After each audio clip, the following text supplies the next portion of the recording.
it's time for yet another fabulous Sunday night news and nonsense. And before we interrogate Toss on how he's been doing with the Manjaro challenge, Deckard, where the heck have you been? Well, here, there, everywhere. It's nice to be back on the show again. Achoo! Oh, I'm sorry. I'm allergic to bull snot. Toss, how you doing, buddy? I'm doing cold, but it's snowing today in Ohio, and I don't like it. We're up here, too. The stable or horse stable, Toss. Freezing cold up there. Well, hey, this gives you a chance to spend more time with your computer and endure the 30-day challenge of Manjaro. How's that going out for you now?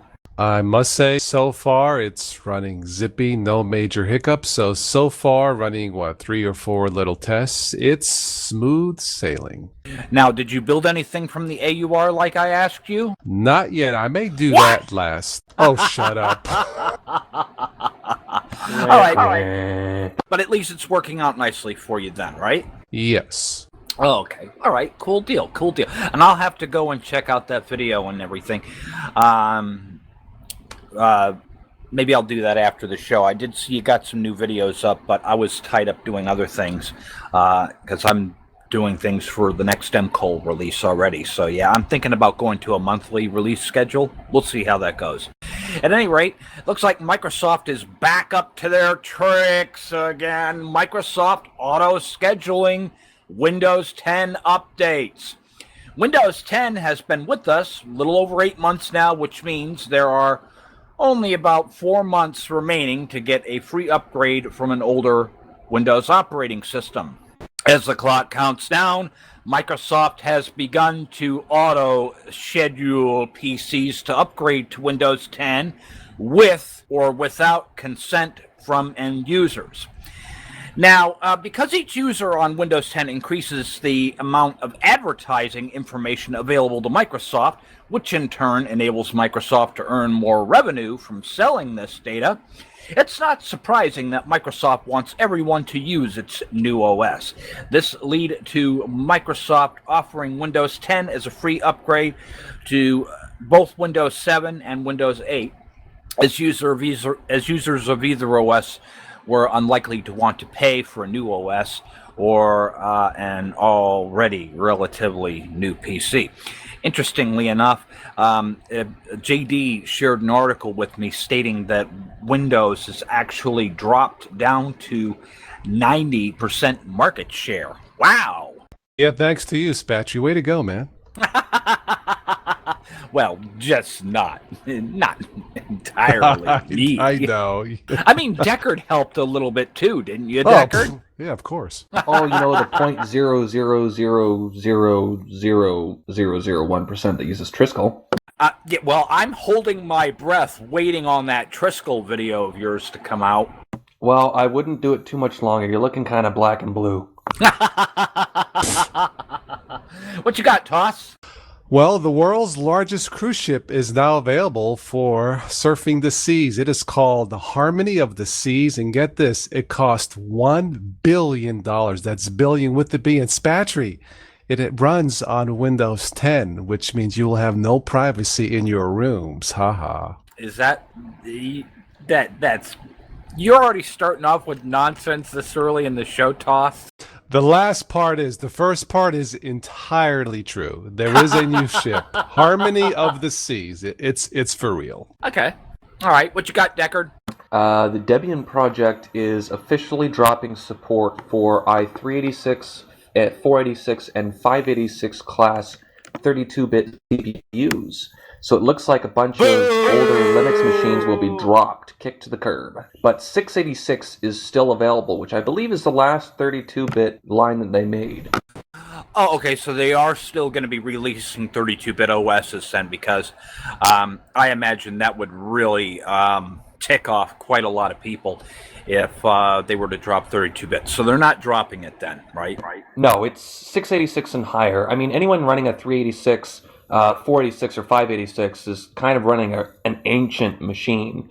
But one of the biggest things that Linux has been well known for is how well it works on older computers. And I myself am actually running a 386 with Linux on it. So, as Debian starts to put it at the top of the tree, if you will, it's going to trickle down to all these other different distros. So probably not for another year or two, we'll start to see some changes. And I don't think many people will see it, but there still will be support for, quote, modern day 32-bit machines. And most 32-bit machines that are still up and running will still work.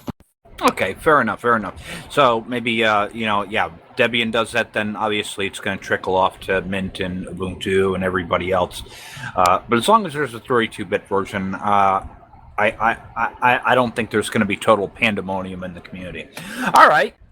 Well, the Linux desktop the year of the Linux desktop will probably never, ever, ever get here, folks. But I'll tell you what, Linux will be the major operating system of 21st century cars. Cars are more than engines and good-looking bodies. They're also complex computing devices, so of course, Linux runs inside them. And Linux just doesn't run on servers via Android, your phones. It also runs in your cars. Of course, no one has ever bought a car for its operating system, but Linux is already powering the infotainment heads-up and display and connecting the car to 4G and Wi-Fi systems for such major manufacturers as Toyota, Nissan, Jaguar Land Rover. And Linux is on its way to Ford, Mazda, Mitsubishi, and Subaru. Cool. What you got, Toss? Yeah, I saw that article too. I do believe that the future of Linux, at least some of it, is going to be in cars, especially with driverless cars. Of course, we've had driverless cars in the past with people texting and driving, but anyway, Linux. Yeah, it's a good thing they're not. It's a good thing they're not putting windows in those cars, right? The blue screen of death while you're trying to get directions to Wendy's. Yeah, sure. Then the car wait. I have to reboot, stall. No, but Linux, Linux Mint. Some Linux Mint news. Of course, the popular Linux distribution. Linux Mint apparently in version 18, Spatry, they will end out-of-box installation of multimedia codecs. Their reasoning is shipping with codecs involves a lot of work, and they will let users decide to choose what they want to post install. I'm not sure if that's very user friendly for beginners. What do you think? Well, go ahead, Deckard. I actually found that article as well, and I looked more in depth into that. And it appears to me, and I may be wrong, so don't quote me on this or anything, but it appears to me as though presently they have two downloads. They have a non-codec download and then the download that already has the codecs in it. They're going to remove both of those. And during the installation process, there will be a checkbox that'll say, please install the proprietary codecs and so on in my installation. So rather than have two separate files that have the codecs and don't, they'll just have one with the option to, during the installation, install the codecs yourself, just as almost all the other distributions do. That's what I understand it to be, but I could be wrong. All right, fair enough. Okay, well, everybody knows that the Raspberry Pi is a popular microcomputer, but it turns out, according to hackerboards.com, there's a tiny $1 STEM-oriented hacker board that hits Indiegogo. Like the tiny BBC microbit board, the $1 board is aimed at introducing kids to computer programming and the Internet of Things at a young age. A team of Brazilian developers has just launched a $1 board Indiegogo campaign aimed at funding a tiny open source microcontroller board so simple and inexpensive that it can be distributed as standard teaching materials to kids in schools the world over. Now get this. Really, this doesn't really have a whole lot on it, though. I mean, it looks really tiny in the kids' hands. I'd have to say it's got to be, about 1.5 by 3 inches in size. It's really small. It's got an 8-bit CPU, 8K of flash memory expandable to 256K, one USB port, 2 LEDs on it, and a bunch of other little things. Interesting stuff. Cool. What you got, Toss? On my last bit of some brief gaming news, the folks behind the popular Battlefield games, I guess the next one they are going back to World War One. They've never done a World War One, so that should be unusual and interesting. I believe that's due out in the next holiday season. All right, cool deal. What you got, Deckard? Well, I've got some interesting news about the CIA. Somebody did some research into, I guess, some money that was sent out by the CIA towards open source projects. And I guess they were a little bit concerned because what is the CIA doing funding open source projects? And it seems as though their new tactic is to fund these open source projects to try and get backdoors into Linux operating systems rather than going directly through the kernel. And they pointed out a major piece of software which actually you and I, Spat, have been playing around with, and that is Docker. Apparently, Docker has received some funds from the CIA, and there's been meetings with Docker about their software, trying to get all this done, of course, covertly, so that nobody will know what's going on. But I guess it's been leaked, and these people are starting to uncover more and more links to the U.S. Navy and towards the CIA in terms of where the money's coming from. So keep your wits about you. Try and keep up to date with this sort of thing, because I think it's quite interesting that this is the way that they've decided to go about this. Currently, it's all speculation as to whether or not there actually will be backdoors into it, but I find it strange that the CIA would be funding software, and especially open source software. They're not software people. They have no reason to be there, unless they're trying to control you. I don't know. What's your take on that? Sudo Pacman -R Docker. That's my take on it.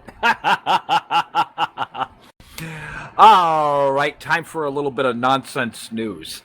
Sorry, Shirley Bassey, but it looks like diamonds aren't really forever. A $4,000 gemstone didn't survive the squeeze after being placed underneath a hydraulic press. This is from the Huffington Post. Lori I can't even pronounce the name, but there's a Finnish factory behind the hydraulic press channel on YouTube, and they tested this device on a 1.2 carat jewel. And in the video posted online on Saturday, it's clear that this machinery came out totally on top, and I mean just completely turned it into diamond dust. So diamonds aren't forever anymore. I guess don't compress your luck. Your turn, Toss. Man attempts to rob car wash with potato chip bag. Authorities say a man tried to... I cannot make this stuff up. Authorities say a man tried to rob a car wash in Northern California with an empty potato chip bag and an alleged handgun. Yes, I think the guy was attempting to threaten her with high cholesterol, but yeah. Oh, goodness. Isn't that funny? Anyway, that's all I have on that particular story. Deckard, you got any nonsense news? No nonsense over here this week, unfortunately. Oh, okay. Well, before I reveal this one, I'm actually pasting a link in the channel here for you guys to look at, because I don't know. I don't know how I'm gonna read the. Okay, well, okay.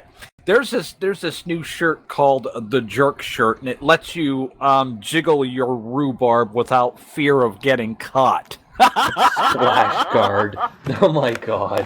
What And basically what it is it's the shirt that has a prosthetic arm in it, and and then underneath it's got a splash guard, and so you can there's even a video attached to this. It's nuts. Oh boy. Who comes up with this stuff? But apparently it's true. Yeah, so just visit jerkshirt.com and get yours today. That is so wrong. Yeah, I couldn't believe that when I saw it. I was like, yeah. Your turn, Toss. Beat that one. Oh, please. Uh, uh, No this pun is- intended. Oh, of course not. This is from Deckard. You're from Canada, right? That's right. Well, this is a story out of Quebec. I don't know why a guy would steal this, but $200,000 worth of bees stolen from a Quebec beekeeper. That is one large sting operation, let me tell you. I guess there's money in stolen bees because of their honey. I've never seen a headline like this before. Yeah. You know, it was actually a big deal up here too. Almost all the radio stations were talking about it. And I don't know, maybe it's just a Canadian thing, but they were pretty serious. They were pretty serious about how somebody would even think about stealing such precious bees. Yeah, it's well. In fact, the headline says "Buzzkill." Ha ha. Now, I'm all out of news. What, you got anything else, Toss? Yeah, actually, I do. I want to give another quick shout out to a former YouTuber of the month, Stephanie Fourier, and singer songwriter. We've had a couple podcasts. We talked. Oh, just shut up and listen. Oh, I'm sorry. Go ahead. Smack of Deckard, whack. We talked. We talked about texting and driving here and in Germany. She's touring in Germany, so we talked about texting and driving. She sent me a picture, and this is something I would pick for news and nonsense. But she sent me a billboard here in the States. Now check this out.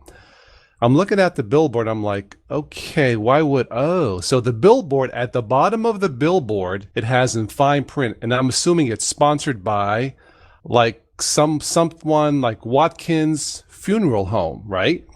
And in big bold letters on top, it says, now keep in mind who it was sponsored by, it says in bold print, text and drive. Oh, I've seen that billboard. Okay, I don't get it.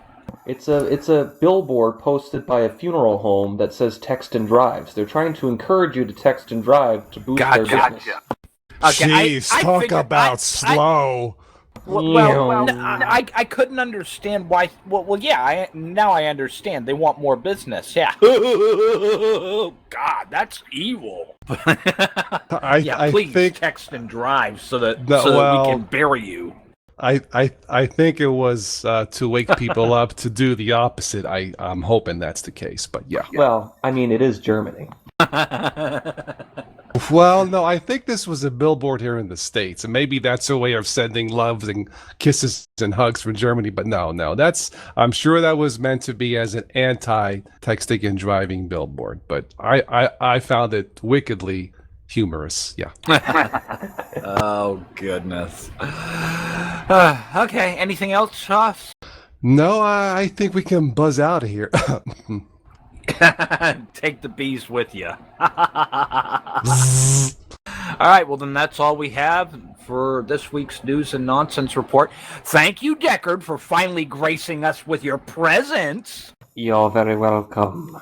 Yeah, and we're still waiting on that Triskel video.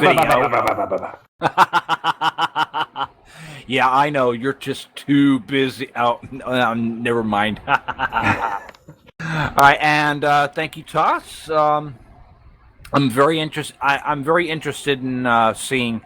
I'll watch your videos and stuff like that. I'm very interested. I've been a little bit busy myself with some things, so I'm interested in seeing how Manjaro has been working out for you. But yeah. I suggest that you build FFmpeg, not FFmpeg. I'm sorry. Build Acadian Live, free your plugins, and the MLT framework from Git. All three of them go together. Build those from the AUR just to see how easy it is. I'm very interested to see what your report on that would be. I Since will you use Acadian Live, yeah. I actually had a question directed towards me, but I don't know. Spatcher, you might know. This gentleman had problems with dual monitors in Manjaro, and I thought maybe you might be able to help him out or maybe post a link or something, but I don't know because I don't use it. All right, well, the thing is, it depends on which desktop that he's using. All right, for instance, I know for a fact, because I've done this myself on my laptop, the XFCE edition of Manjaro, of course, supports multiple monitors, because whenever I hook up my TV to my laptop, the monitor display panel opens up and asks me what I want to do. Do you want to, clone the display onto your TV? Do you want to extend your desktop? Do you want to shut off one monitor and just use the other one? Basically asks, and you pretty much just tell it what you want to do. Of course, there are drivers too, depending on what your graphics card is. If you're using NVIDIA, you'll have to post on the forum because I haven't got a clue. I don't use NVIDIA. I use ATI graphics, but for the most part, the ATI graphics stacks are really good. I haven't had any issues with them whatsoever. But we also have, I think NVIDIA has the free Bumblebee, and then we have the free Catalyst or the free Radeon drivers. I use the proprietary, but yeah. So for the most part, the thing is, the Manjaro hardware detection tool does a pretty nice job of automatically detecting hardware, but you might need to read the wiki if you're using one of these wonky hybrid cards. There are some cases, but it doesn't, in the case that you've got one of these weird wonky cards, you're going to have just as much difficulty with any Linux distribution out there. Yeah. Setting those up. So, yeah. On a lighter note, he did mention the first time he heard our show, he asked you why you were talking that way because there was nothing wrong with his ears. Oh, I'm sorry. See, there's a problem with your ears, see? I'm telling you, it must be time to call it a night. I'm getting sleepy. Goodbye. Adios, muchachos. Ciao.